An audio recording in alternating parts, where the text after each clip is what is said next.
I'm watching this game, and every like time Shohei hits a home run, they show Magic Johnson, and he's in the stands, he's high-fiving people, he's hugging people, and I'm thinking to myself, like, I love Magic Johnson, that's my hero. If I'm at this game, I'm drinking a couple beers, I might swerve that hug. Yeah, listen, drunk me doesn't know the science of AIDS. If I hit a clean like dap, I'm like, did that break skin? Yeah. It's like, dude, I got blisters, bro. Fuck. No. Man. And I look pretty cute in a jersey. He might drool on me, dude. I don't know. Yeah.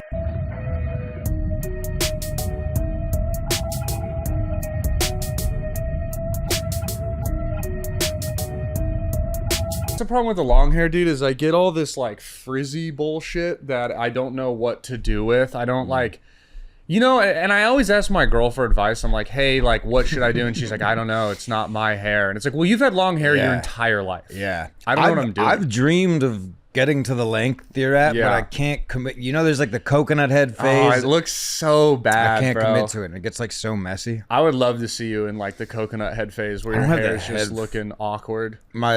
I've had multiple people tell me I'd look good with a shaved head. I just don't buy it. Yeah, you got the wedding coming up. Do you know what kind of hair you're doing for it? A certain cutter yet or no? Probably be wearing this hat. You wearing a hat? Hell yeah, dude. No, dude. I like that. Are you excited for it? That shit's yeah, I'm pretty stoked. You got it coming up here. This shit's stressful. I was wondering, because we're both planning weddings right now, what's been like the worst part of planning it for you?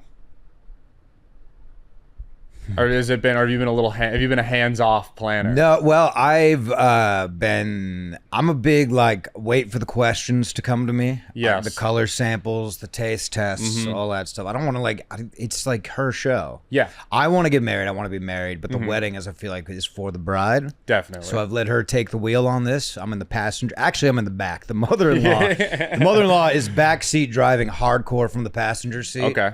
My beautiful fiance is in the driver's seat, and I am on the roof, just hanging on. Just hanging out. You're just a kayak strapped I'm like to a the top. Christmas tree. If they need you, if the season's right, they bring old Matty down. And we're getting married in December, which is kind of good because now I don't have to go home for Christmas. Everyone's coming. Oh, pretty smart, tactical, dude. Yeah. Also, you invite people, but it's a tough time. The no's kind of save you. Dude, that's the thing. You're pulling for a couple no's. You start putting that list together, and you can tell yourself, no matter how hard, hey, we're going 100, we're going 120. You check and you go, we're like 40 people over. What the hell? Planning a wedding list is the worst thing I've ever had to do. Yeah. So, because like, first of all, there's like members of my family that are like, yo, sixth cousin Charles, who, I know every time you see him, he's blacked out and he smokes crack. Yeah. But, like, he would love to be there. And I'm like, I'm sure he would. Yeah. Like a free buffet and endless drinks. I'm sure he would. Sounds like a great You want to know my crack. only memory of cousin Charles was at a wedding when he called my Aunt Nancy a cougar and started a fight. That's my only memory of him. That's fair. And that's fair. And it sucks because then the family member, you say all that, which is such a valid defense. And then they're like, but it's family. You just can't. It's like, no. Like, it's family, except I haven't heard from him ever. I don't even. Exactly. He might not know who I am. Yeah, the family's weird because, it's like they're still family, so you feel bad. And then no one talks about it, but like the weddings, how it works is normally you book like a set amount of guests you're inviting and they give you a quote and that's your price. And they go, you could add more. But it's like every person you add is, like for ours, it was every name added over our limit was $210. Right. You and Erica are invited to my wedding. Yes. You're not guests, you're dollar signs. Yeah. That's how this works. Yeah, that's how this works. Exactly, dude. Yeah. It started to be a thing where it was like, oh, hey, we want this person. And you'd sadly have to be like, yo, is Aunt Susie worth $210 to you? No, she's not. We can't include her. And then on the flip side, there's a couple people that like said no, where it's like, I could have invited somebody else. Like, that's kind of a bummer. But it does suck. Yeah, when people lag on it. Yeah, we have definitely like a list of people that it's like, we'd like to invite them, but we have to wait for a few people to say no because I'm not trying to have 6 billion people. My dad just hit me with the like, hey, sorry, but I need to add 6 people to the guest list like a week ago. And he's, of course, July, so I have time. Yeah, so it's less stressful. Now you're in the window now where like anyone asking to add anything is like fuck you. Yeah, and dude, here's something so we're getting married outside. Yeah, if she listens to this, she's gonna get so mad at me. I told her the second she said that I actually told her my one requirement for getting married. The only thing I want is I want to do it inside. I think it's the first thing I ever said. And then we're doing it outside. And I told her, I was like, that's fine. I support you. This is, this is our wedding. It's your day more than it's about you. But just, I know me. if we do this, there's going to be a torrential downpour and there's going to be nothing to stop it. It's going to be a flood. You, the bride, are going to be down the river in seconds. I'm going to have to chase after. We're doing a search party. It's going to be the second Texas flood. Looking for you. Yeah, that if it makes you feel better today, I'll do my best. Amazonian rain dance, try and get that moving, southward away from here and stuff. But also, swift breeze is my hairline's worst nightmare, so I'm going to be having to deal with that. I might just have to shave the head for the wedding. Yeah, go full shaved head. Don't have to deal with it. Yeah, that's a bad look because that just screams I had a crisis. But I got a good facial piece. Yeah, the mustache and the beard. I can grow a aggressively long red beard, and that'll save me from looking like a cue ball. You'll be fine when you go if you go bald. Like you'll be fine. Also, too, we're just getting easier and easier. How are you gonna? Okay, let's say it's no plugs. 10 years from now, you're balling of money. Stand-up's going well. You can do it in America. Nothing still. Cosmetically. I like that. I respect that. No, I'm proud of the dick too. I wouldn't even do that. I'm trying to think what I would fix my knees if I could. Dude, that's exactly what I was going to say. Not for like height or anything. No, I want them to stop hurting while I sit down. Yeah, I would love to tie my shoe. Yeah. That would be great. If I could tie my shoe, life would be... Oh, also, I'd fix my bladder. I would inflate my bladder. So you wouldn't have to break the seal earlier? I don't know if we have road trip together. It didn't last. But we have the saddest going on the road. But I'm a big possible. I either have to dehydrate and feel uncomfortable. Yeah. Or we're pulling over every other gas station and it's miserable and embarrassing. Yeah, those are two good cosmetics if you could get them. Yeah, I'd love to piss less and I'd love cosmetic might not be the right term for these. We don't know. I don't know what the term. We don't have me to look it up, so I have no idea. But I would. Cosmetic is right because cosmetic. I feel like is outside, like your face, your hair. Yeah. What defines cosmetics? Because that's the thing. What is the exact? A cosmetic surgery is a branch of medicine that uses surgical and medical techniques to enhance an individual's appearance by reshaping. So I would do nothing of that. Yeah, because it can't. Yeah, it's nothing. We're doing stuff on the inside. We're just getting. I think it's just normal surgery. Is what we want. Yeah, that's it. Well, I don't think inflating the bladder is normal, but if we can make it happen. What are they going to do? They're going to put the fan things you use to get the fire to grow just inside? I'm just picturing a little bicycle pump. That would change my life. If I could go longer without having to pee. Dude, it's amazing. On an airplane, I have to drink because I get anxiety now because we're going to crash eventually. Yeah. And then I need an aisle seat because I'm gonna pee and I'm not waking a lady up if she's asleep. I'm not doing it, bro. I'm an aisle seat guy. Yeah, and I'll fall asleep during takeoff, wake up when we land, and so I've felt bad because if someone wakes me up, am I gonna be thrilled? Fuck no, you woke me up. But what kind of asshole would I be if I was like, why'd you? Oh, you gotta piss? Little baby can't hold their piss. Yeah. There is nothing worse though than I've definitely pinned someone inside who is because I'm also not I'm double headphones, eye mask, neck pillow, hoodie up. I'm a walking do not disturb sign. You're a big you have airport passenger build, appearance, everything about you. It's not your first rodeo. No. And that's not the guy you want to disturb. No. It's the new guy who's nervous and wants to please you. He's talking to you before. First flyer. What do you do? Oh, where are you going? Oh, that's fun. But they let you on the plane off of merit. You didn't even have a ticket, dude. You had a punch card. I just tip my hat to the flight attendants. They tip it back. Mr. Legendre, welcome back. Yeah. Good to see you. Do you believe in those? Because there's all these unwritten plane rules. The perfect parlay into what I was about to tell you. Okay, no, you go. You lead it. You can't teach what you and I have. No, you can't. Dude. So I guess chemistry is a class, but not this kind of chemistry. Not in this one. But so I was second to last row, your favorite airline, Southwest. Yes. If you're listening, go fuck yourself. I hate Southwest. Not a Southwest guy. You're affordable. That's the only reason. And they're getting less affordable. And I like that. I like that. Give me a bit. Delta.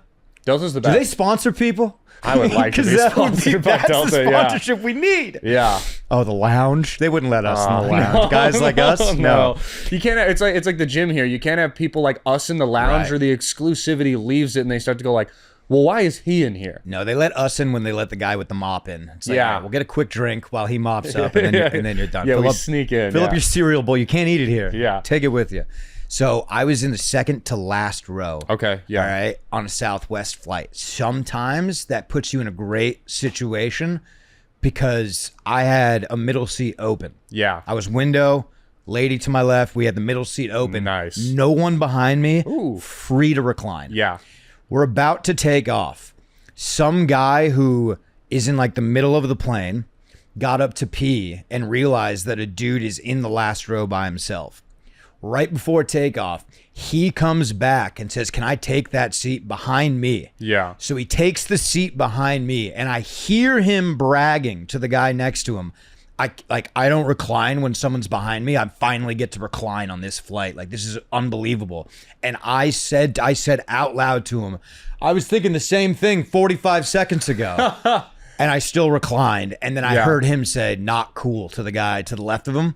And he was never supposed to sit there. Now, again, it's Southwest, so we don't have assigned seats. Of course. But he was one of these piggies that had to get in the middle, you know, and now I was patient. You're paid. I understood my seating And this assignment. is my pet peeve. Again, chemistry leads into it. Fuck you. I'm gonna recline. Yeah. Fuck you. It's part of the seat. I hate this. I hate this unwritten rule because as a tall guy, and like we got a little height difference here. Well, Bro, I'm 6'3". I'm 6 foot. You're 6 foot. Thank you. When I sit down, my knees are already into the seat in front of me. So if anyone should have a problem with leaning back, it's me. And guess what? I don't, because I'm going to lean back. Yeah. I need to lean back. And if you're behind me and you're also 6'3", and me leaning back puts it into you, then also lean back. It's a chain thing. The only person it sucks for is the loser who sat in the back row like your guy, but he's all happy that he got a big row.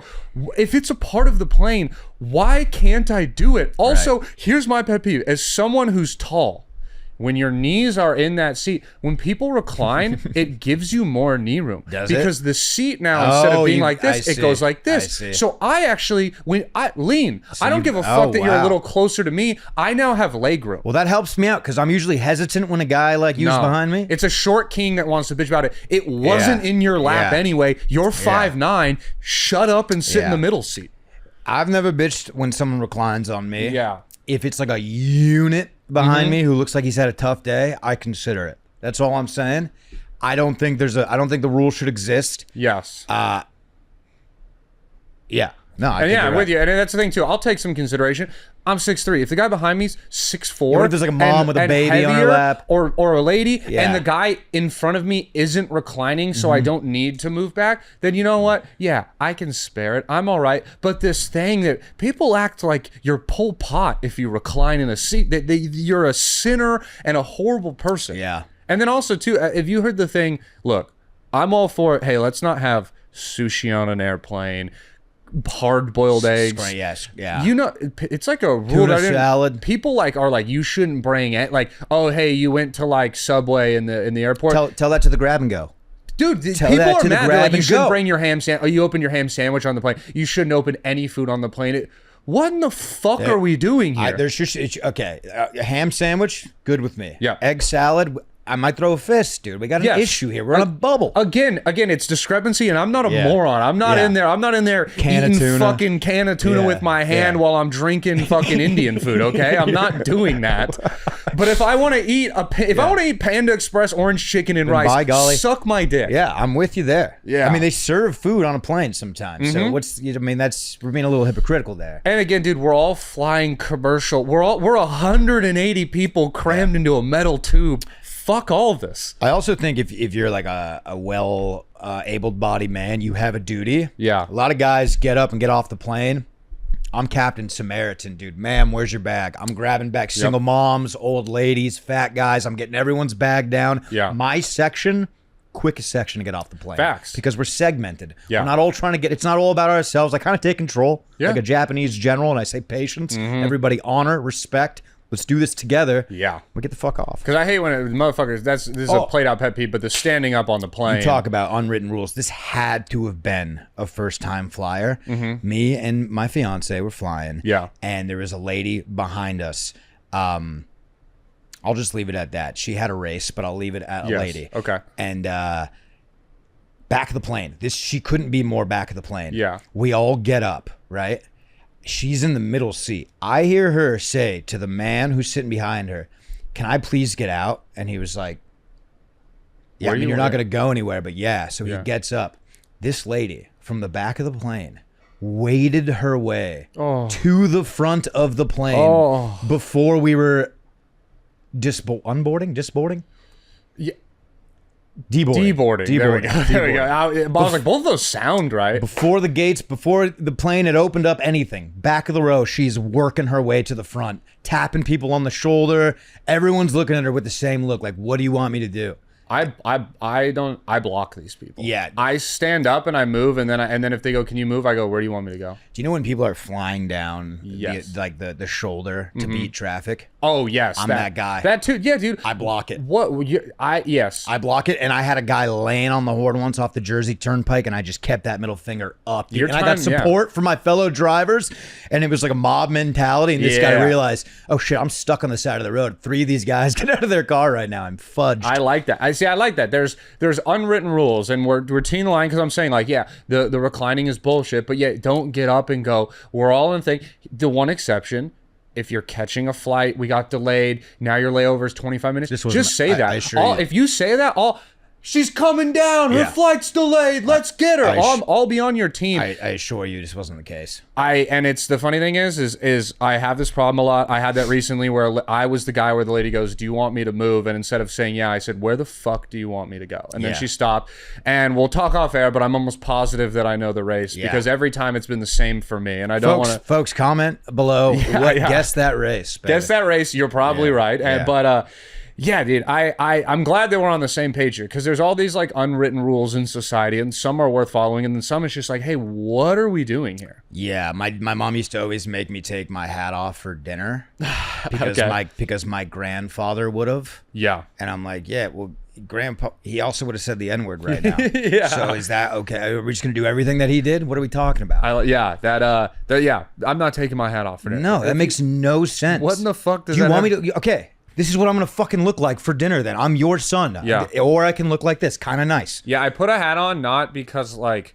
I put it on to look more presentable because my hair doesn't look good right now. It's not like a fashion choice. You birthed an ugly bastard, and I'm doing my best. I like to wear things that cover part of my face because covering part of my face makes me more attractive. Yeah. So let me wear a hat. Let me wear sunglasses. It's not even that it makes you more attractive. It's just like it's less. You can't see how unattractive I am. Yes. And now I can feel confident. Mm-hmm. Yeah. Yeah. It's like I'm like a ninja in Japan. I need to cover up so I can go out and fulfill my duties. Exactly. Making a lot of Japanese references today.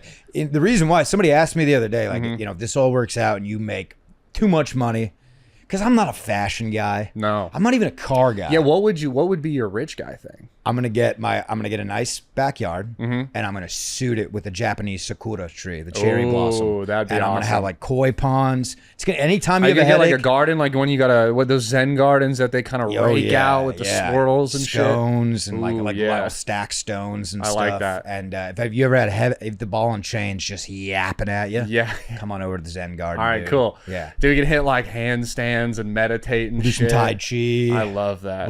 I'll constantly have the Karate Kid saga going on and like a projector in the background. I like that. Yeah, I'll replicate Miyagi Do.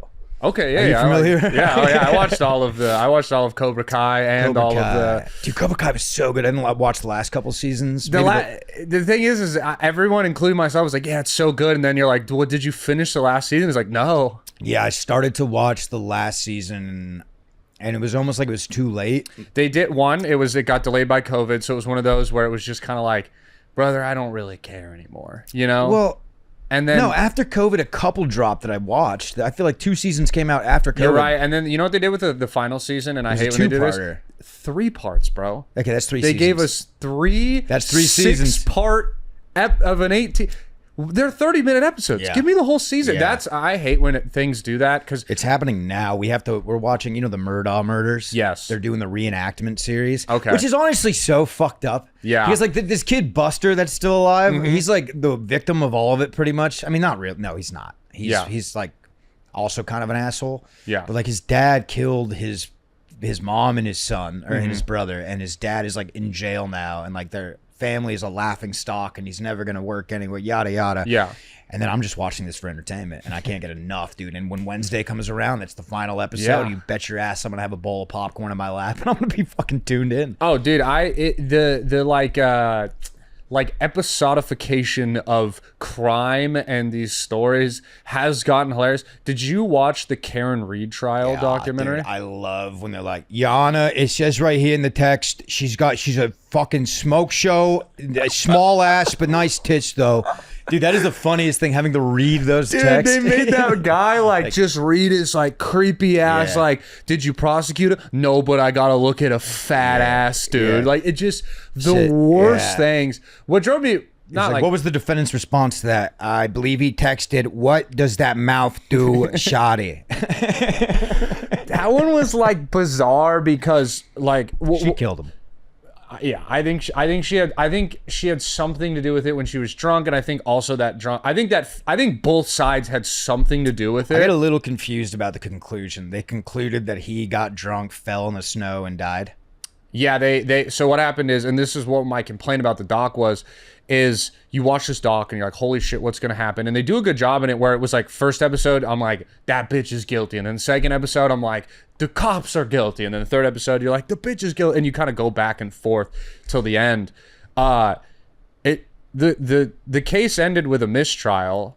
And then they just go like, it goes like, and there was a mistrial. And then like the doc aired in February. And then it was like, and then this March, the trial continues. And it was a setup for the Karen Reed retrial that just happened like a month ago. Oh, so they were just milking it. They were just milking. Like they basically gave us a prequel series. Also, who's this dork Turtle Boy? Yeah, What's that guy's involvement? He's just so lame. And what a doofus. He got arrested for witness harassment. Good. Yeah, he's a fucking weirdo. Like any of those people that make like a murder trial that doesn't involve them, their personality are such fucking weirdos. Got nothing going on. You don't have like a friend to go get lunch with. Yeah, and unless you knew the person and you're like, if you died and I'm like, I'm gonna solve Matty Stu's murder, that's different. God, if you're on the case, I'm fucked. You're fucked.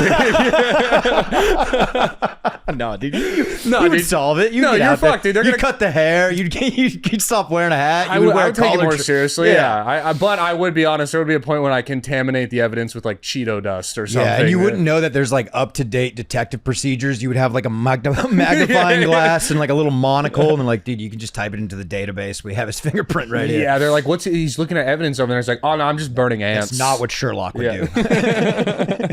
There's a one that happened recently. This is going to be a huge doc coming out. About a year ago, a guy in Phoenix left his daughter in the car because she was sleeping. Car on, but this is the Phoenix in the summertime. Yeah. 120 He goes degrees. inside for 40. This is not the first time he's done it. There's like a long line of texts from his wife saying, stop leaving the fucking kids in the car. Yeah. So like this has been a problem. Is he leaving like the car on? Yeah, he's leaving the car on and they're sleeping in there, but it's like in the driveway, any creep could come by. Like there's keys in the car, And so he goes inside and he plays Xbox and he like looks up porn, like what they found out later, and 45 minutes later his daughter's dead in the car because it's too hot. The AC like cut off in the middle and she's dead in the car. Holy fuck. And so that was a year ago. Yeah. He got convicted. The day before his court trial, 4 days ago, he offed himself. Oh, shit. Which is exactly what you're supposed to do. Yeah. If you let your fucking daughter die in a car so you can whack it. Yeah. Here's Save those tax dollars. Here's the problem. Here's the here's the crucial error I made. I was trying to Google this the other day. Yeah. And I typed in "man leaves baby in car to masturbate." And I immediately, I got flagged by Google. Did you know there's a helpline? It said, reach out, call this number for anonymous help. And I would argue it shouldn't be anonymous. No. I mean, let's get the guy's help, but let's let some people know that they're touching kids. Yeah, you should at least be, like it shouldn't be just some anonymous thing. It should be like anonymous. Like, remember there was that serial killer that... Also, that's going to be my downfall one day. They're just going to pull up, look what he looked up. I've done that too, where like... I've been producing a pod and someone's just like, yeah, dude, that little kid got like fucked up by their car. I'm like, little kid fucked by car. And then I'm like, oh, that's just permanently in my search history. I got to start using DuckDuckGo. Yeah. That's what it boils down to. That's what it's for. Yeah. It's to for guys like us, for idiots that don't think through their search before they completely incriminate themselves. Damn, dude. That's a bad one. That's a bad one. The body cam footage of that, they walk in. Yeah. The little girl's on like the gurney and he's like freaking out. He's in his underwear and he's got like a mustache. He's kind of chubby. It's like a bad look. And he's still like trying to defend himself, and then the mom's like, she's dead, I gotta go be with her. Like, she is his wife is a doctor, so she like immediately knew. And then he just starts crying, and like he's like, are you guys treating me like I did it, like I'm the criminal? Like, he's immediately trying like to defend himself, but like, oh, dude, it's just so funny. I mean, I'm the criminal. I imagine him putting on like a fucking lawyer's suit, like a little suit and tie, and being like, Your Honor, it's the sun's fault. Yeah, exactly. Exhibit A, look who did it. It's the sun. He's out there. He's laughing at us. Every day he rises and he laughs at me. That's pretty good. You're like, okay, for sure, dude. That's fucking crazy. We bring to the stand the sun. Everyone, please shield your eyes. Glasses, please. That the true crime, and you know I'm a little slut for him, but it is gross that we're watching him. I watch him because I just in case it's not solved, it's like I'm like I'm the last hope. Yeah, who's better on the case than us two? That's what we should do, dude. We should ditch this comedy thing, and we should just bring back good old-fashioned bounty hunting. Being a bounty hunter would be so fun. God. I watched Hateful Eight a couple of weeks ago and was like, I gotta be a bounty hunter. I just want to be a tail. Or like yeah, dude, I just want to like I might just tail you one day for fun. I might just sit outside your house. Good luck. Good luck. That's something we should start doing to each other. I already take a different route home every single night. I have no tail, dude. All right, hell yeah, you're on some you are not tinfoil hat shit. You're not catching me. No, every single night if I feel like someone's turned to my neighborhood suspiciously behind me, I loop around until I lose them. Hell yeah. I like that level, because that would be a fun thing is to we both want to do it. We both don't really have time to like be detectives, but it would be funny to just like 3 weeks from now you get a text from me and be like you had no idea I was following you for 10 blocks and I just have like pictures of you at like the store buying ice cream and shit. I just imagine my fiance waking me up at 5 a.m. She's like, I don't know, I think Brandon's across the street in his car just drinking coffee and smoking a cigarette. He's taking notes. I know this is gonna sound crazy, Matty, but I swear I saw Brandon looking through our window last night. The lightning struck and he was there and then he was gone. He jumped the fence, but the gate was unlocked. It was so weird. Explaining to your newly married wife, we've been doing this thing where we're playing bounty hunter, babe. Let me and my friend play bounty hunter. Which, speaking of this, I like back to the money thing. A moat. A moat would be. Why doesn't anybody have that? A fucking moat would be incredible. Throw some gators in there. Yeah, I guess. I feel like logistically keeping a moat up is a nightmare. It's still water, so that's always a thing for bacteria. I would make it like a marsh. Well, hold on now. It doesn't have to be still water. I can make it like a lazy river. You can get it going like an above ground pool where you run in enough circles. That would be sweet. Does anybody have a lazy river? No, I mean that's like ultimate rich guy purchase. Lazy river is fucking rock, by the way. They're so cool. The best form of pool. The best form of contained man-made water structure is, and now wave pool is a close second. Wave pool is close second, but at least like the wave pool has more thrill, which is great. But you know what? The lazy river just is so structurally perfect. Pool is actually pretty deep on the list. Let's go through this for a second. Okay. I think the lazy river is the number one. Number one. 2, I just think is a jacuzzi. I don't know if it's above ground or in ground though. I mean, obviously, I think in ground goes before above ground because it's just seen as less. Yeah. But we're talking like, okay, if that's number 2, then above ground jacuzzi's 2.5. Yeah. It right shouldn't there. Lose that much of. Indoor pool's got to be deep on the list. Yeah. Oh, dude. Yeah. A hotel indoor and all the windows are fogged up in the air. You're like, I'm getting chlorine poisoning. Yeah. You from walk the air, like your eyes sting. Yeah. So you're just in a trench in 1918. And like you couldn't take a step without slipping. It's just wet, and it's kind of like it's got the water dripping from the ceiling for some reason. It's like moist in there. It's like a humidor. Oh. Yeah. And my only current memory of an indoor pool is the Eagles lost the Super Bowl a couple of years ago, and I was in Minnesota when it was like 6 degrees out, and I was just alone. I was with Galen, and he was like, I'm going to the room. So I just was like, the game ended, and I was just piss drunk in an indoor pool by myself, just like FaceTiming people being like, oh my God, the birds blew it, and then just like sweating, but in a pool, but there's snow outside, and being like, yeah, this is the bottom. What a nightmare. This is the bottom for sure. You just put on your robe and go back to your room.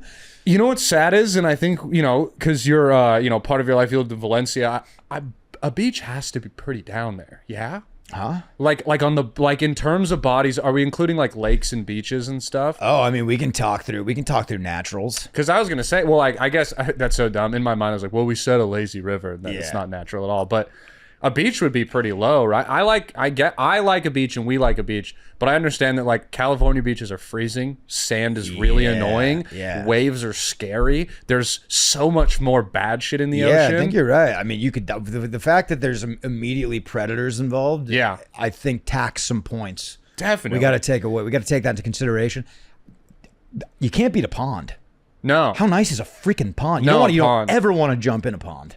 I've never once wanted to like cannonball into a pond because I'm convinced there's a snapping turtle in every one. Pond is like, there's like, I know there's not like a shark in there, but like there could be a 300-foot alligator or like Bigfoot. It's just the turtle is what scares me. The turtle scares me. Oh yeah, those just getting like, oh, that would hurt so bad. Yeah. Yeah, I mean, obviously like all natural bodies of water are near the bottom, up behind man-made, but I think if we're talking man-made, I think you're right. It goes lazy river, it goes jacuzzi, and then is it pool next? Rooftop pool. You can't beat a rooftop. I like pool. An infinity pool too. Scary. Always Very scary. I've never been in one. Yeah. I've only seen pictures. And I'm like, what's stopping that guy from going off that ledge? Just choice, dude. Yeah, and because also it's like there's a current going. It feels that is not the fun part. It does feel like if I drank too many mimosas, I could float off. Yeah. Like that leaf just also floated feels off. like, yeah. I'm not that different. I've never been in an infinity pool. Now that I think of it, we gotta get you in one, dude. I like pools that have little benches you could sit on, like right up to a bar. Yeah. A swim up bar's gotta be in the mix, bars. dude. Yeah, dude. Because I think of like I went to Hawaii once. I went to a resort in Hawaii and there was a swim up bar like under a cave. So there's this cave with a waterfall coming down. Yeah. You swim under the cave, and this is at the mouth of the lazy river. Yeah. Oh my God, dude! Yeah, you swim in, you order yourself a Mai Tai. Yeah. That's money right there. They got a ball game play. Phil Mickelson was there. Wow. Phil Mickelson and then what's his name? Gene Simmons. Oh shit! What a weird. Why are they hanging out? Dude, me and my dad swam under this little thing, and into this swim up bar was sitting Phil Mickelson and Gene Simmons, not together, on the opposite. I don't even think they realized that they were in there. What a weird, what two like odd, like almost Mad Libs of celebrities. I'll say Gene Simmons without the makeup is a tough spot. Dude, they used to be the owners of an arena football team back in Anaheim called the LA Kiss. Pretty cool. And it was cool, dude. Their games were fun. So didn't Bon Jovi. Yes, he was a part owner of the Las Vegas team. Nice. His was funny though, because his was like a year, and then they were like, they were just all embezzling money out of the team, and it got shut down. But the Gene Simmons and them would like pull, like they'd do a preseason game where it'd be like, like black team versus white. It'd be like an inter squad scrimmage. Season ticket holders could come. Season tickets were like $85 for like the entire season. Oh. But then Gene Simmons and them would come. And so we got to meet him like multiple times. Sick. And every time, bro, they got like the droopy face that an old person has, but there's all the cosmetic surgeries into it. So it's this like, it just looks so bad. It looks like a poorly made mask. Yeah. I think a man ages nicely. Yeah. They're ruining it. I don't know if you've noticed though, I feel like more and more men are getting like, I don't know if you've seen Jim Carrey recently. Have you seen him? He looks did he do let me pull up a picture of him. I'll show you here on my laptop, because he is like, his plastic surgery is like, it's not horrible in this photo, but like for someone who's like 60, you can start to see he's starting to get like the cheeks and the little bit of fakeness, and he was aging great. Like he looks still good, but you can start to see now he looks like The Mask. Yes, and it's just like, why'd you need to do that? Like too bad. He didn't look bad. Well, it's not like he's a sane guy. Okay, yeah, you're right. I mean, that dude's off his rocker. Like he won an award for like an Academy thing. He said, "None of this is real. I don't exist. You don't exist. So why would I care?" Okay, good defense. Yeah, you're right. He's a crazy person. I don't know if this is just down the rumor mill, but he's supposed to be George Jetson in the remake of the Jetsons. Oh shit! Okay, I like that. That'd be a fun one. So that's pretty. Here's George Jetson. He'd be a quirky little fun dad. Here's boy Elroy. Have you ever that song? Rips. It's a great song. Yeah. That was like a fun. That would play on Boomerang as a kid. I saw Seinfeld in Vegas last month. How was that? He's the GOAT. Yeah. If you did, it's like you almost like you did. It's like I didn't think so. Mm-hmm. I've been reassured. Well, yeah, because he's gotten. I mean, he's like, it's the thing that happens when anyone gets famous. People then just start to be like, nah, this guy sucks. Yeah, I just it felt like I watched Comedians in Cars, and it felt like he's pretty opinionated in comedy, which he deserves to be. Yeah, but it almost feels like if you don't do it his way, it's like it could be good, but it's never going to be the best in his mind. Yeah. Maybe I'm wrong about that. That's just kind of how it comes. I get he definitely has like some arrogance to him, but again, it's not like does he have arrogance? Yes. Is it warranted? Yeah. Well, he was telling Kevin Hart, he's like, you shouldn't come out to pyrotechnics. It takes away, and it's like, but that's Kevin Hart. He's being himself. Yeah. Just because it's not you, and Jerry Seinfeld coming out to pyrotechnics would be fucking insane. Yeah, he likes a hype. Yeah, what's wrong? So do I, dude. Yeah. You want to see pyrotechnics? Don't let your boy make it, because I'm gonna blow every stage. Just during every punchline, flames behind rocket you, launchers, do grenades going off. We should get you. At Universal, they got those like flame retardant suits. We should just get you on fire all 60 minutes, just burning. Yeah, that'd be fire. Do you believe in ghosts? Oh yeah. Okay, so I've been liking to have people on here kind of talk about where they're from. You're from Cromwell, Connecticut. Yeah. So I was looking up. Are you familiar with the William Rainey House in Cromwell, Connecticut? It's supposed to be haunted, right? Super haunted. I don't know where it is and why it's haunted. So I was looking into this because it's an interesting story. I don't really believe in ghosts. I was a pretty adamant denier not too long ago. It's not that I've seen anything. I guess I believe in like demons. Does that which means there probably has to be like I think. Wait, like you believe in like a dude with like goat horns? No, I believe that if me and you bought like a Ouija board and we constantly were doing satanic prayers and rituals and the Ouija board, that like maybe at some point you actually can get in contact with like a evil spirit. I don't know if I believe in ghosts or just like fucking like there's one chilling in the booth right now because like he died there. Right. So your belief is that you can contact the evil ones, but the good ones are up with the big G. Yeah, they're probably chilling. And I think the evil ones aren't just like I believe if there's good ones, they're not just letting like the evil ones just like run rogue down here. But I mean, obviously, there's. I hope that's my role. It's when like you're a ghost bounty hunter. I hope God sends me back down and says, buddy, you got to protect from the demons, right? There's a couple Satan's getting out of hand. He's letting this couple of his boys are up to play. That'd be kind of a now. sick movie. Oh my gosh. It's like God sends down like the angel bounty hunters to collect demons and shit. That'd be dope. They call me Saint Sergeant. Saint Sergeant goes hard. That's pretty good, dude. And I just come back. I'm kicking down doors. I move them to their spots. Yeah, it's a little segregation. Mm-hmm. Yeah. We call it relocating. We're relocating them, and we have a economic relocation. And we have a good plan in play to really get them. We're building them projects. Yeah, it's going to be a great bus stop. Yeah. The Trail of Ectoplasm coming soon. Yeah. Oh my gosh, if I come back down to like keep all the bad spirits away from good places. Mm-hmm. Like I don't want a demon haunting Raisin Cane's. Yeah, no. Get the fuck out of here. Yeah. But if you're at Burger King, Burger King's stepping up lately. I want to take that Leave back. the king alone. Wendy's, I think, is going to shit. That used to be my establishment. Yeah. They abandoned the 4x4. Or the 4 for 4. It's now like a 6 for 6. And the 4 for 4? 4 for 4 ain't the 4 for 4. It ain't for the 4 for 4. What about the biggie bag? It's the $6 biggie bag now. Oh. And then there's a $5 4 for 4 now, but it's not called the 4 for 4 anymore. It's like their $5 meal bag. Well, and I couldn't help but notice that 6th Street has a lot more homeless people now at Wendy's. So thanks. Yeah, thanks, Wendy's. It's all fucking keeping poverty in play here. So the William Rainey House, because this is like, this is what I mean. There's stories like this, and there's a bunch of like independent people involved in all of it, where it's just like, sure, maybe could some of this have been, like you start to mentally believe things and you can get like somewhat of a mental illness, but I don't know. There's so many people that have ghost stories and believe in ghosts. If you start a little bit. If you started telling people as they come in here that this place is haunted, then they'll just like find reasons why it's haunted. Yes. That's old buildings make noises. Yes. Like Sunset Strip, everyone is convinced there's like a ghost floating around. It's like a huge wooden room. It's built old. It's a second-story room. There's a business, like they're hearing noises. Like there's a chicken restaurant that's open below us. Yeah, you're hearing noises. But I do believe in ghosts. Yeah, I haven't actually like had any bump-ins. My thing is I was like, gonna ask that. Yeah. Well, because like if a ghost is around, I'm not gonna like try to scare. My best bet is I'll make them laugh. I'll try to get a giggle out of them. Maybe sit down.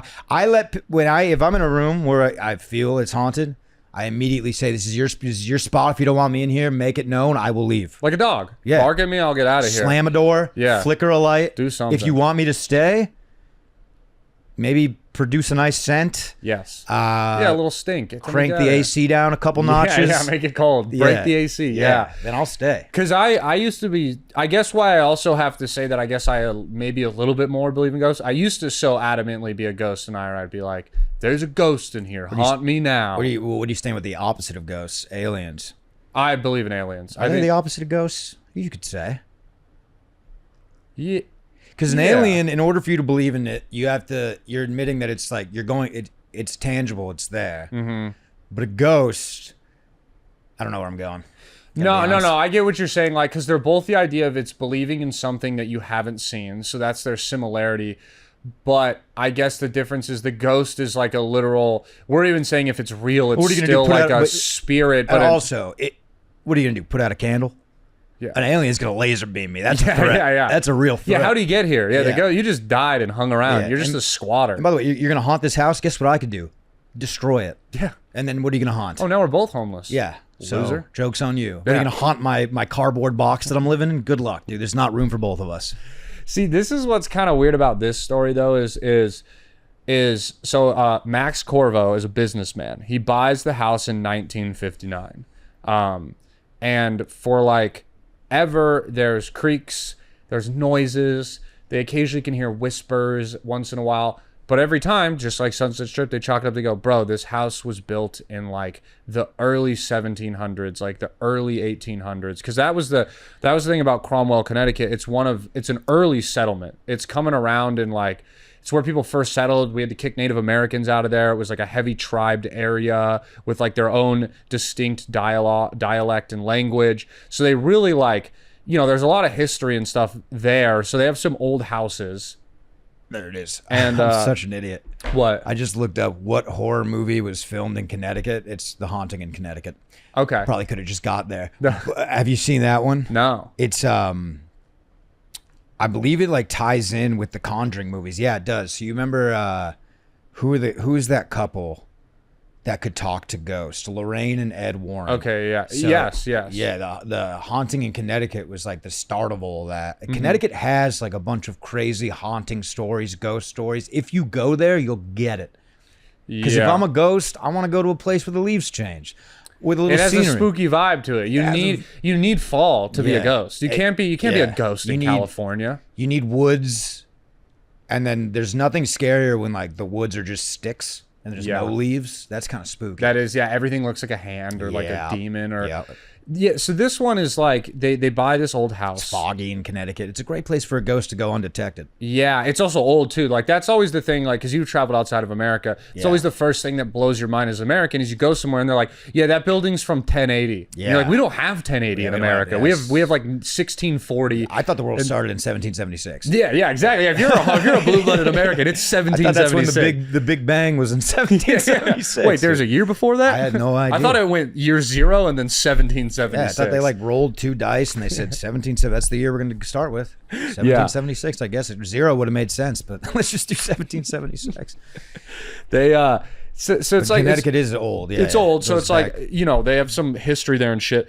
So they bought an old house and they just kept chalking it up as to they were just like, yo, bro, like it's nothing. And so the house, it's bought by Max Corvo and then it's given to his son. So it's a passed on house. The son grows up and he starts to just be like, dude, there's way too much shit. They were being coy. There's ghosts in here. So they start, it's more modern. They start looking into stuff. They find out the guy who originally built the house was like a prolific East Atlantic slave trader. Oh. Like one of the first people that was bringing people from England to America to be slaves in New America. When was the house built? In like they said like 1710 or like the late like oh, okay, but so this guy bought it in the 50s. So it's like it was built by a slaver in the 70s, passed to different families. Is a slaver a term? Yeah, that's what the person who enslaves you. He's the slaver. The slaver. Yeah, that's like I think that's like their title is they'd be the slaver. What a filthy title. Gross title. Ugh. So he's like, it's like one of the worst guys of the time is like the originator of the house. It passes on from generations. Like they think there were slaves at the place. Slaves died there. You got black ghosts? Black ghosts. Whoa. Yes. I didn't even know that was an option. Oh, yeah. That's a whole different scenario. New ghost drops. First of all, I didn't know it was an option because I thought all black people people go to heaven. So before I get attacked. Nice, good save. And yeah, man, I just think they're I think they're a little more forward with their intentions. The black ghost. White ghosts like to beat around the bush, passive aggressive. Yeah, a white ghost, he's gonna like flick your light on. Yeah. Flick your light off. A black ghost, he's gonna set your something just little fire thing me off. in the face. What the fuck was that? Yeah, it's gonna be a little more aggressive with the black ghost, I think, because also they got a reason. Yeah, they got a. Normally, it's like a white guy. He's like, someone swindled me out of my house, and I'm. It's like, nah, these people were slaves. They should be able to haunt them. I get this. And then they said they also found.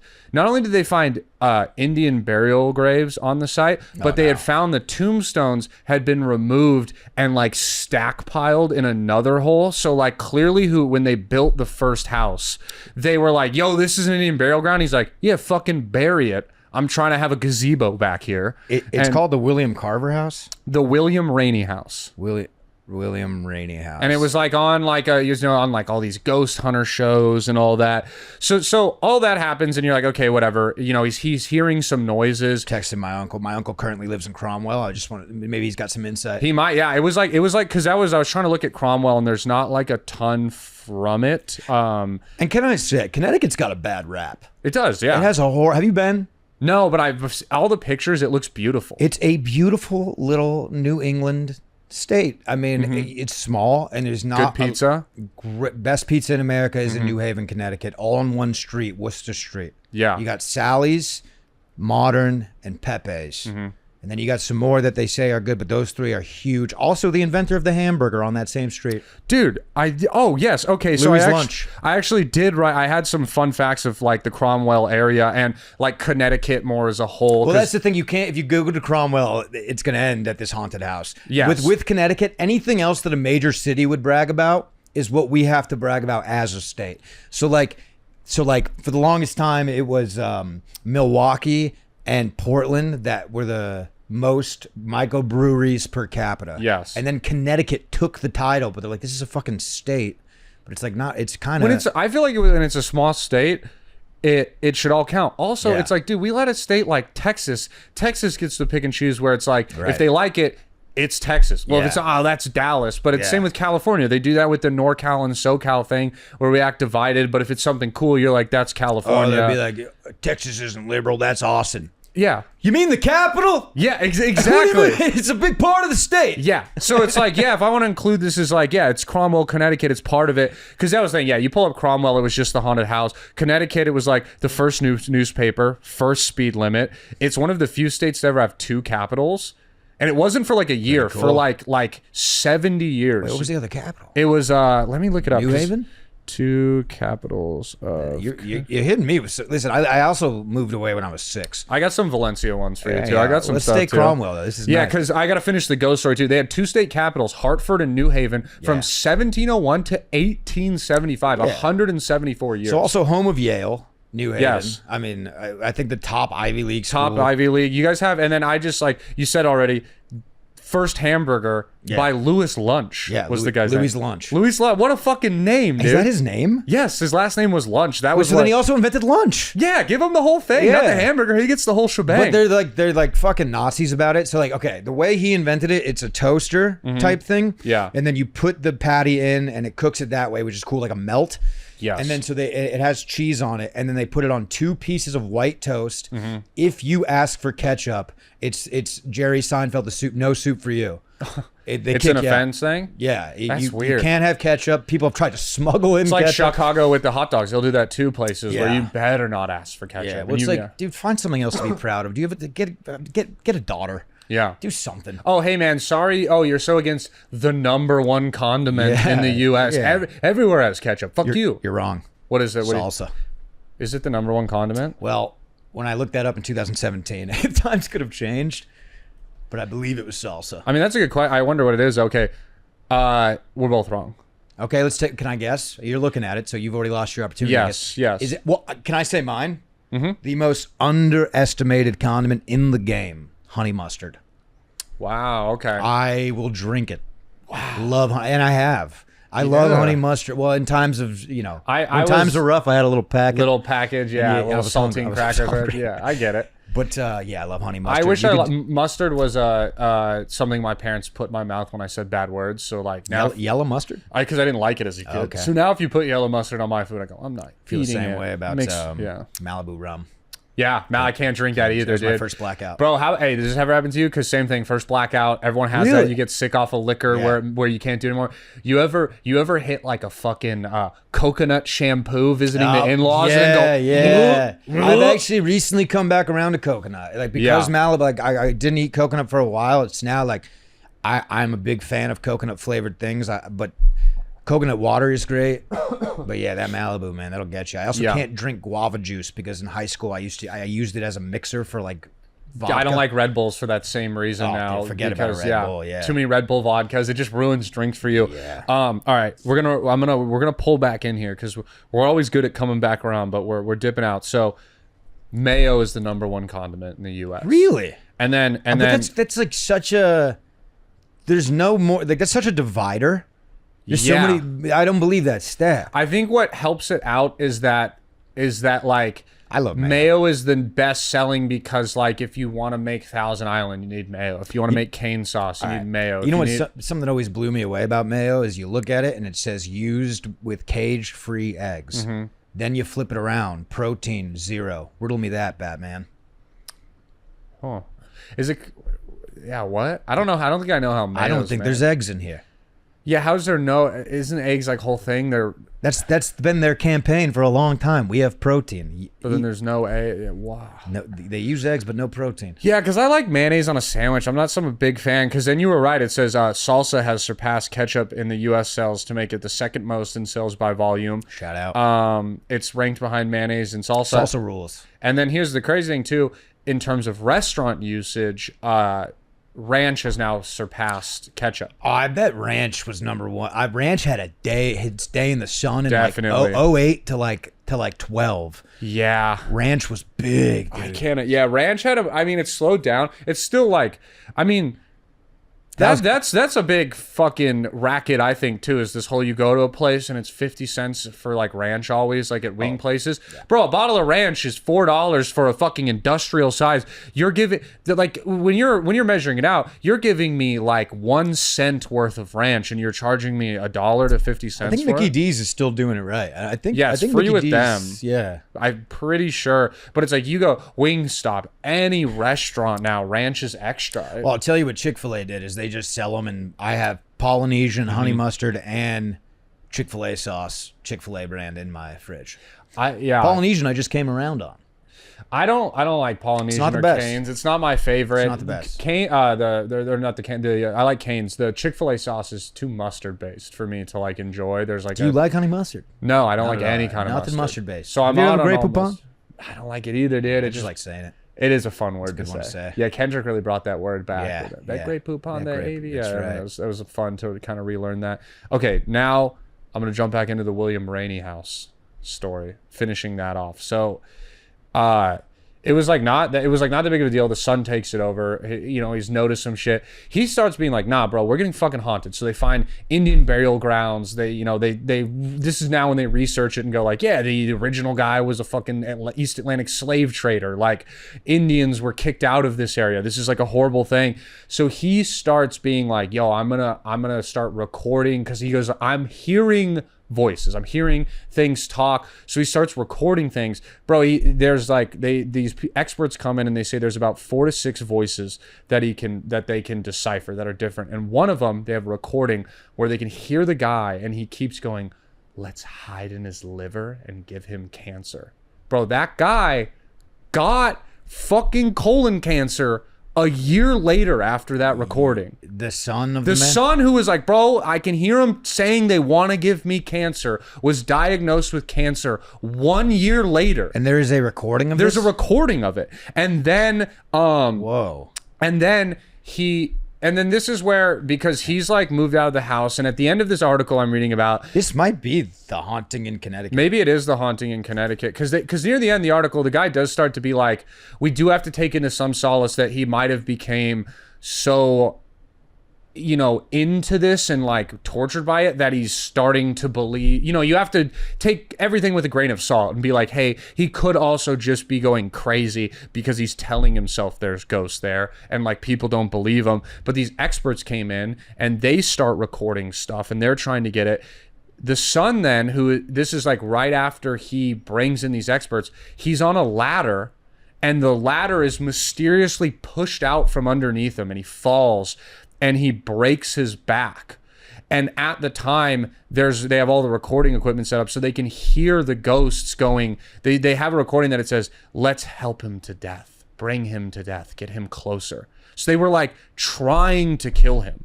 And ultimately, like they said that they were able to find like 4 to 6 voices. Obviously, they can't prove anything. That they tried to communicate with the ghosts and set up like a more like cordial like living place and like relation with them. But this is like one of the more like compelling ghost stories that I've ever read. This is the house? Yes. Yeah. There will, and I'll send you the article that I read on it because it was like a pretty in-depth article of like of what exactly happened, but crazy, right?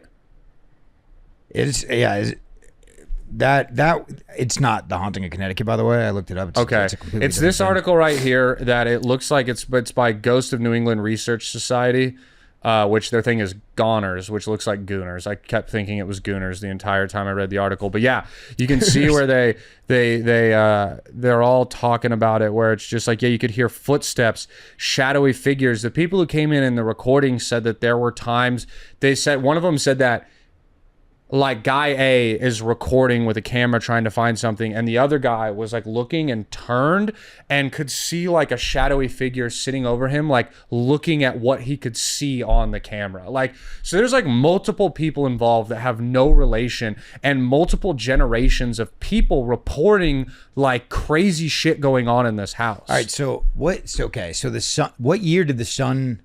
Okay, ready? So the house is built in let me find it in this article. The house is built, it says circa 1741 by a sea captain who was active in the West Indies slave trade. The house remained the property of 2 prominent and related families until the 1841, who sold it to an outside party. I speculate this is when the attempts were made to hide the graves in the backyard, and that's when all that comes up.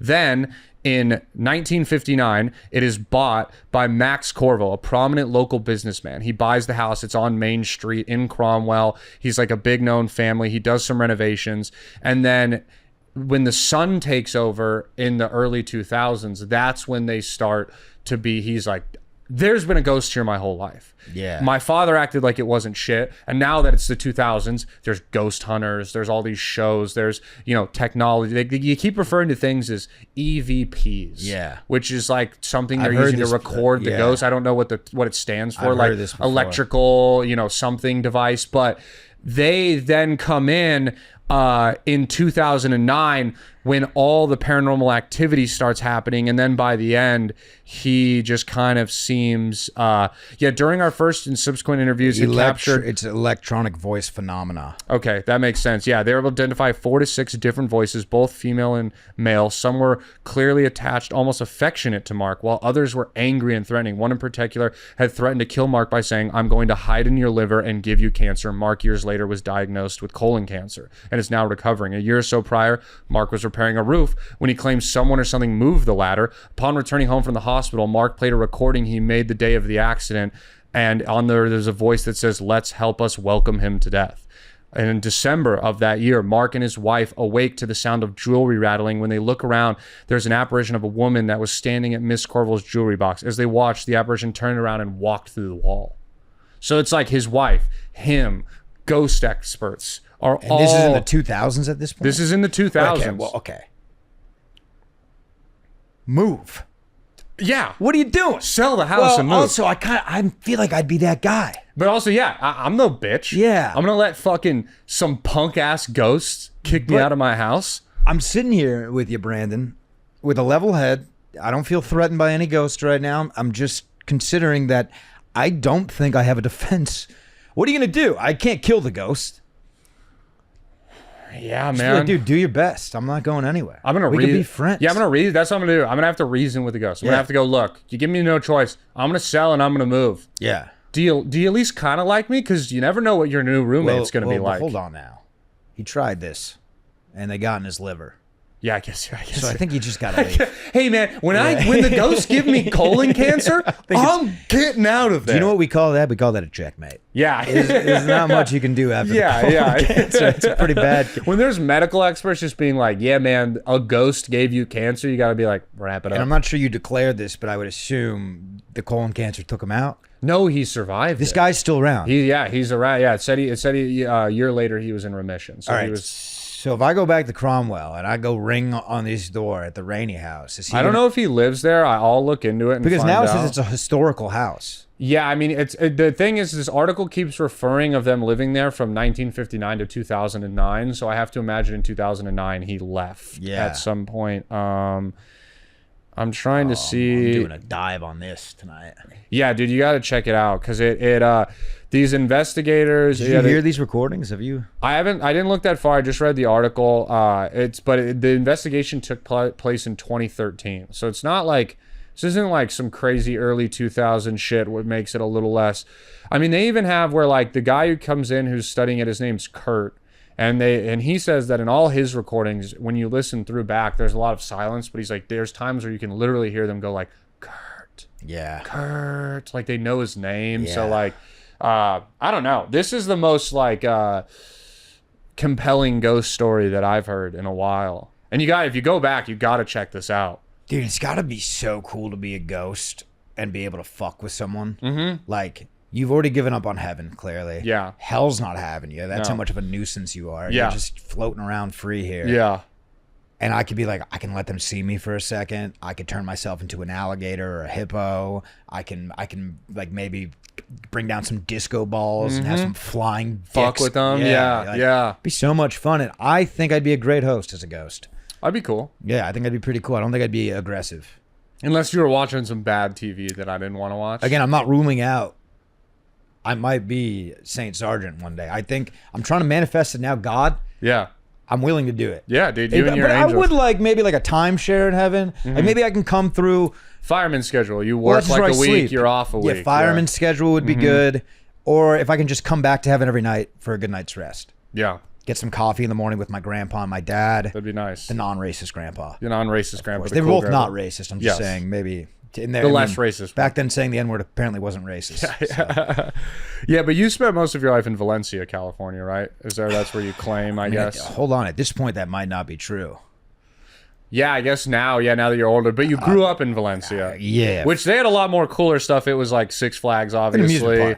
Taylor Lautner, and then Paul Walker died there. We had Shark Boy. Dude, when Paul Walker died. So Paul Walker died right outside of my high school. Oh, shit. There's like this little area that's it's like an known for industrial. drifting, right? Like I read that it's like people come Huge there turns. to drift cars and shit. Unbeknownst to anybody in my town, Paul Walker had a little shop in Valencia. Nobody knew this. And he would like fix up cars. He said in interviews that he was an adrenaline junkie that acts on the side. And by the way, like, he's a good looking guy. I don't think any Oscars were coming his way. Yeah. And I'm not speaking ill of the dead, but I think he said that. I think he admitted to that. So great guy, awesome dude, likes going fast in cars. And then, he took one of his Bugattis or whatever, I don't know, and just whipped it around, didn't make it. Him and his passenger disintegrated. And then every freaking girl that I went to high school with, you go to their Instagram, R.I.P. Paul. And it's like they think they know him and he's a part of them now. And they were friends with Paul Walker. That had to be like a weird thing too, that just like, because you know when you're in high school and you don't have shit to do, people were probably like visiting the burial site. Like that was like the Friday night thing to do in town. Maybe this might be incriminating. My brother showed up and he got a little emblem off the car. Yeah. Oh, wow. That's cool. And my fingers are crossed when I said that, and nobody can prove shit. Facts. Allegedly. Yeah. We got to wrap the pot up here, but I got a would you rather or two for you before we get out of here. You know I love the would yous. Yeah. So this one. You get mad at me though because I take the details into. No, I like that. I like when people come in here and debate, because this one, I got one that I found and one that I kind of made up. So the ones that I make up too, when I pick them too, I like to debate them because I might have I might have messed up the ratio of what makes these kind of even. Would you rather be stuck on a roller coaster for 12 hours or stuck on the tarmac for 24 hours? Roller coaster. Roller coaster? Easy. Roller coaster, you get air. Yeah, you're outside. You get air, and I like you're looking at a roller coaster. It's like I could scale down this thing. I like my odds. Yeah, I like my odds where it's like if I'm going to escape from an airplane, I'm looking at jail time. That's very true. No one's going to get mad at the guy who's stuck on a roller coaster tries to save himself. Are you worried about the 12 hours, though, and just the amount of, like, thrill and the drops, and it's kind of going, like... Or I guess if we're saying stuck... Oh, I'm thinking I'm stuck at the top. No, you're right. It would make way more sense what you said. When I wrote it, I was thinking of what I said. The way you're interpreting it is 100% how it probably should be interpreted. Because if it's a roller coaster just going, then yeah, I'm going to take the airplane. Yeah, like, I guess, yeah. I guess if you're just stuck, though, yeah, because then it's... The term stuck makes way more sense.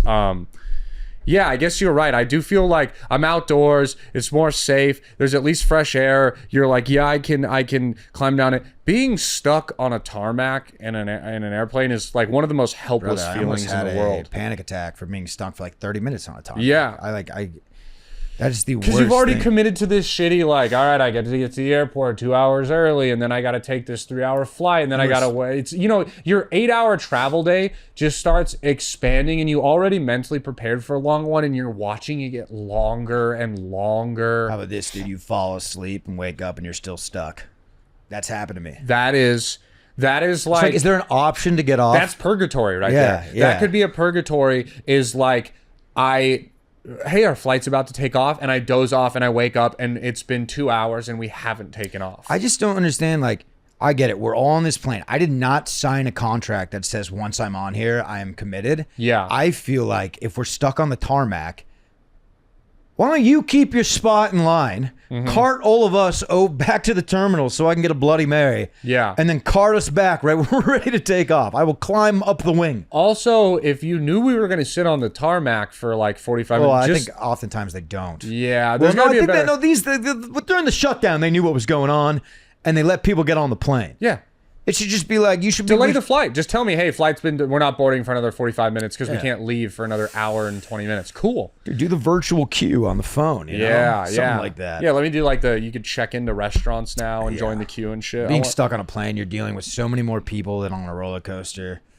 Everyone on the roller coaster is at least cool. They got on a roller coaster. Yeah, you're right. Yeah, you're right. It's a better crew of people. Yeah, there's no one complaining about reclining. I could eat on the roller coaster. Yeah, exactly. You can't push the button for service. Yeah, there's no old Asian lady getting up trying to hustle all the way down the aisle. I would just hope it's not like a blistering hot sunny day. You want overcast. Yeah, that's what happens. So if the roller coaster was moving, it easily then became plain for you. Yeah, if it's moving. But now I'm thinking about the moving again. I like my lawsuit better with the amusement park. I feel like but I could die. Yeah, that could be your like brain just turns into soup after lap 3,000. What if it's one of those roller coasters that does like the toilet bowl thing where you black out on it's the like turns? X2. Yeah, it's one you're doing upside down. You're familiar. Yeah, I almost dropped the name, but I didn't want to. I'm familiar with Valencia's. Yeah, dude, I've been to Six Flags. I thought you were a Knott's Berry Farm. Nah, I mean, don't get me wrong. I love the Berry Farm, and me and Snoop are close, but. Don't give me... Hey, dude, I went on X2 and threw up, and then all my friends... X2 is like the seats flip. Dude, it was bullshit. We rode it, and then I got sick because I get motion sick, and then I puked and got sick, and then everyone just rode rides while I like laid on a bench and slept. It was I have a similar X2 story. We went on Fright Nights for Halloween. It was the first ride of the night, and it's you know how you hang? Yes. Shoe fell off. One. No. First ride of the night. That's worse than just being barefoot. The girl that I had a crush on was sitting right next to me. I literally had to walk around one shoe the whole night. I dedicate, but people kind of like applauded me. Yeah. Like, oh, this guy's just pulling through. Like a lot of people lose a shoe. That's the end of the day. I'm going home, but yeah, babe, we'll come back another time. Well, I went to like Lost and Found. I was like, do you have a left shoe of any type? And they're like, no. What the fuck, you psycho? Where did your shoe go? They were just like, it's gone. I saw it too. But it was like in the... you can't go down. Yeah, they're like, it's got to be off. I'm not getting beheaded for a night. Yeah, just for a fucking slip-on van shoe. Yeah. But Six Flags, I think, has the most coasters out of any. It's cool. I think they call it the thrill capital of the world. And so they tried to change Valencia to I don't know if you caught this in your research. They tried to change it to Awesome Town. This is real. No, Awesome Town. And then at one point, you know how like the Hollywood sign? Yes. We had one that said Awesome Town. No. It's tough luck. No, and Valencia is just not. It's not awesome enough. Well, if you're truly awesome, you usually don't feel the need to put it in the title. You don't have to say it. Yeah. No, and it's too. That's it's why like Chicago just went with Chicago. You know? Yeah, and as someone who is taking time to research these places to talk about it with guests. When I have to make your 3 topics, Six Flags, Paul Walker dying, and Taylor Lautner, you can't be awesome town. Shark Boy. You know Shark Boy and Lava Girl went to my high school. Both really? Yeah. That's crazy. Taylor Dooley, I think, was They were her like name. a package deal? Yeah. They were just best buds? Yeah, it was like, it's like Brady and Gronk. Okay, yeah. They're just always together, yeah. They got to stick together. Last Would You Rather. Would you rather be sticky or sandy the rest of your life? Sandy. Sandy? Yeah. Easy. Yeah, I agree with you. Being sticky is and it gets on other shit. You know what you do when you're sandy? Yeah. Yeah, but if you ever you grew up near a beach town, like you get sandy. That's why and I'm now used it's in to your it, car. dude, bro. It's not I that miss hard. it. You're right. It's not that hard to get it off. I used to have sand in my car. I like that. Yeah, I miss that, dude. I love feeling sand. On some real like sicko shit, I liked hitting like a long beach day, and you'd come home and you could like scratch your head and like instead of dandruff, you're just like, oh, it's sand. Like you're pulling fucking sand out of your hair because you've been at the beach all day. Finally, it's not dandruff. Well, like normally if you're scratching your hair and you're never scratching your hair and pulling shit out, and it's like cool. This is kind of the one scenario, I guess, is the beach better edition put. of the beach edition of Head and Sandy. Yeah, you're just like, dude, I was at the beach all day. Yeah, you wake up, it's on your pillow, or like when you're a kid too, and you're not hitting a shower every second of every day as a kid. You get home from the beach as a kid, wake up the next morning, some sand fell out of your ear onto your pillow. Like that was cool. Sticky stuff. Sticky's fucking sticky is tough. Brutal, bro. Yeah, you get your hands sticky from even just like you get a coffee and a little creamer spills on the edge and the cup gets sticky. That shit sucks. Yeah, I guess I'm with you. I'd rather be. Although I thought this was just interesting because I think it's back to like the discussion we had earlier of the beach maybe being people's bottom selection. We like the beach. We grew up by it. I don't mind the sand. I like the sand. I like how it's hot and you can lay down and cool down on it and all that shit. I know a lot of people fucking despise sand. Yeah. So I get it. Anakin Skywalker hates sand. Anakin Skywalker. Didn't he hate sand? Oh, that's right. I hate sand. It's coarse. I'm a big sand guy. I fuck with sand, dude. Barefoot in the sand? Dude, yeah. It's beautiful. And it's fun when you first get on the edge. It's so hot because it's so far away from the water and you get a little run. That's rough. A lot of people, by the way, if you're running on sand and it burns, you got to bury your feet. Yeah. You got to past. Shuffle the whole way there. Yeah. You got to get in the sand. Yeah. Dude, this was a fun ass episode. This flew by.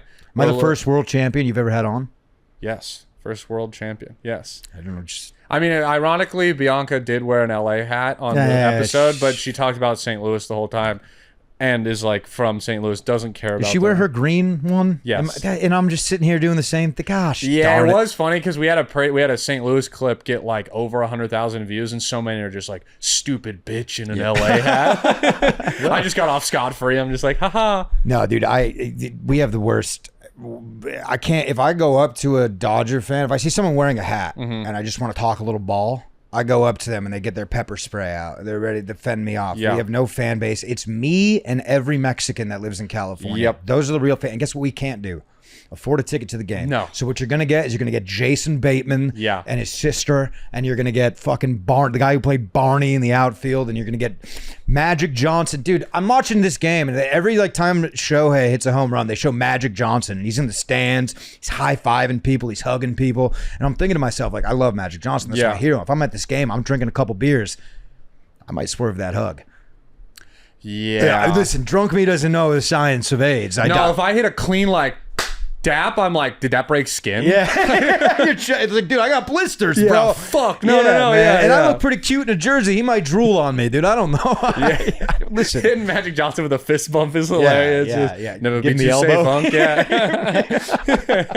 That's crazy. I love you, Magic. If you listen to this, I would fucking suck your Magic, dick. I would suck the A's out of his cock like a rattlesnake. Okay. All right. Well, it's a good place to end it. It's a good place to add. Follow you on Instagram, Matty Stu Comedy. Yeah, Matty Stu Comedy. Matty Stu on Punch Up Live. We didn't talk about it, but go check out his baseball videos. Those are very fun. I've been enjoying watching those. Go to Matty Stu Comedy on YouTube. Watch the Austin Comedy Strikeout Challenge and the Austin Home Run Derby is coming out soon, and then we're gonna do another one after that, and another one. We're gonna keep dude. He hasn't had me. He's ducking a real athlete. We're gonna have you. You're ducking a real athlete. We're gonna have you. The next one we're doing is I'm doing a team of comedians against an adult league baseball team. Oh, that's gonna be awesome. We could really use you at first base. All right, I'll be there. I got you. All right, dude. Thank you for doing the pod. If you're listening this far, please rate, review, and subscribe. And thank you for letting us be your last resort. See ya. Yeah. Check it out now, it's like this Shaw, it's like that Anna, it's like this Shaw, it's like that Anna, like that. Check it out now, check it out. Yo, this one right here is about a girl, and you've seen this girl before if you've been to any club in the whole wide world. Check it out, her nickname's Last Resort.